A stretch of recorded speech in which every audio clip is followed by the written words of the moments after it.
What's up, Jets fans? Welcome to the latest edition of Jets Latest, where you get the latest on the Jets, Jets. I'm your host, the spitting statistician, Dane Martinez, and today we continue to talk about what the green and white is preparing here for the NFL draft, which will take place in a couple of weeks. I have been talking with you about the draft for a while. We have been looking at mock drafts. We have been debunking draft trades, to be quite honest, and I have been talking about how I want them to get an offensive lineman at number 7 overall. We've been talking about Armand Membu. We've been talking about Will Campbell. And so far, I've been relatively confident that the draft board is going to fall the way we need it to fall, so that at least one of those stud tackles would still be on the board available for the Jets at number 7 overall. But I got to tell you today, I saw something that for the first time gave me a little cause for pause. I tell you guys all the time, follow the money. And part of the money I'm talking about is just not only the free agent dollars, not just the salary cap, but also what the sports books are saying. And check this out. There are now odds over at FanDuel to be a top 5 draft pick. And when I looked at some of these odds, I got a little concerned. I mean, they're not hanging odds for Cam Ward, Abdul Carter, or Travis Hunter, right? Those guys are definitively going to be off the board in the top 5. But check out some of the other players and odds for them to be a top 5 pick. Now, remember, with those 3 off the board, the Jets would need 3 other players to be selected that still leave one, hopefully both, of the offensive linemen still there. Mason Graham is a minus 140 favorite to be in the top 5. So that's good. We want Mason Graham to go. But look at the next 2 names.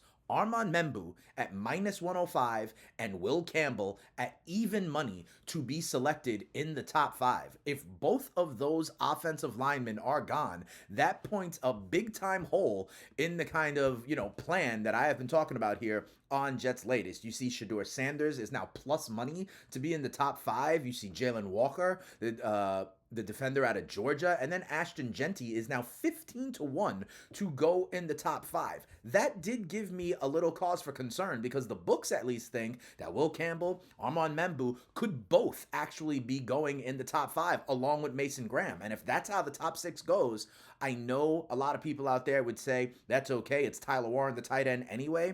Here's what I think is the silver lining of all this. And I put stars there by Shedeur Sanders and Ashton Jeanty. Those are the 2 guys that need to be taken ahead of number 7. Someone has to go and get Shedeur Sanders, okay? Maybe someone will trade up for Shedeur Sanders. And the other one is Ashton Jeanty, which I really believe more and more could be going at number 6 to the Vegas Raiders, right? So if those 3 are off the board, Cam Ward, Abdul Carter, Travis Hunter, and then let's say Mason Graham does go, as the odds suggest, and an O-lineman does go, we would be sitting at number 6, hopefully with Membu or Campbell still there, and then at number 6, hopefully, the Vegas Raiders take Ashton Jeanty, which would leave the other offensive lineman for us. But it was interesting that kind of the books thought that it was possible that both Campbell and Membu could be taken that early. We want to preserve the right for one of those offensive linemen to be available for the Jets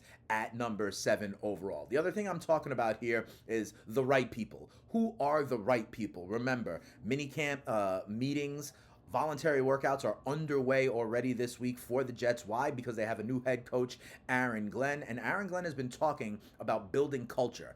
I have been talking about building culture for the Jets, right? Bringing in a lot of young talent, fostering competition, saying that the depth chart is written in pencil, saying that we don't want to win in the offseason, that we move in silence. Now, he talked a little bit more about the culture building process. Look at what he had to say here. He says, that process is about the people we bring in the building, whether it's players, coaches, or support staff. The first part of the offseason program is devoted to resetting the tone inside the team. We're trying to get bigger, faster, stronger, more explosive. That's the only thing I want players worrying about at that point. We got a lot of time for scheme. We've got a lot of time for Super Bowl talk and playoff talk. But right now, building a culture and building an environment in that building is the most important thing to me. And so far, by all accounts, you have to say that it is working. It is clear that everyone is kind of rowing in the same direction here with this new era of the green and white. Everybody is behind Aaron Glenn. We talked about how Aaron Glenn is a magnet. I mean, Justin Fields said it, Josh Reynolds said it, Brandon Stevens said it, Dan Campbell has said it. A lot of people believe that the Jets have the right guy here at the head coach to help establish this culture. I also like how Aaron Glenn manages expectations. He says, we're not talking about the playoffs right now. We're not talking about the Super Bowl right now. We're talking about getting the right group in here that we can then build together. I like that. It's kind of how he's managing expectations while talking about what it takes to be a member of the Jets at this point. He even mentions the support staff. So again, Aaron Glenn building the culture here. Speaking of culture, okay, this is the last thing I want to say.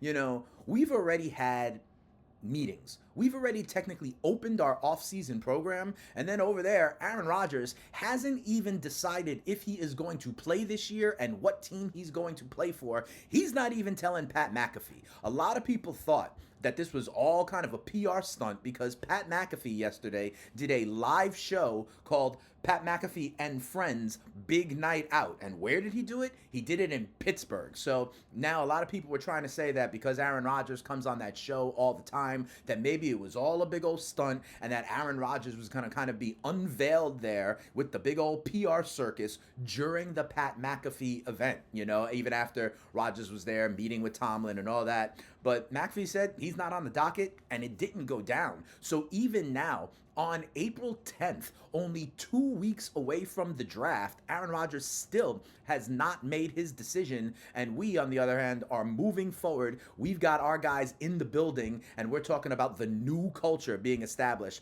by the green and white. So let me tell you something. I think Moji and Glenn were right. When it comes to getting the right people, it certainly seems like Aaron Rodgers was not in the mold of what they wanted. So there you have it. That's another edition here of Jets Latest. Remember, we still want the offensive linemen. We'll see if those odds are correct. Hopefully, Mason Graham does go in the top 5. Hopefully, Shedeur Sanders does go in the top 5. Hopefully, Ashton Genty does get drafted by a team like New England or a team like the Raiders, leaving the offensive linemen for us so that we can put in that other bookend opposite Fasciano with our strong interior line already with Tippmann, AVT, and Simpson, and we can open up holes for Breece Hall. We can protect Justin Fields, and that will be part of the new growing developmental culture. And, you know, Aaron Rodgers, good riddance, brother, man. We'll see if you ever make a decision, if you retire, if you're still holding out hope for the Vikings. Guess what? It is no longer our problem. This is Jets Latest. Make sure you like this video. Make sure you subscribe to the channel. Thank you to the thousands of people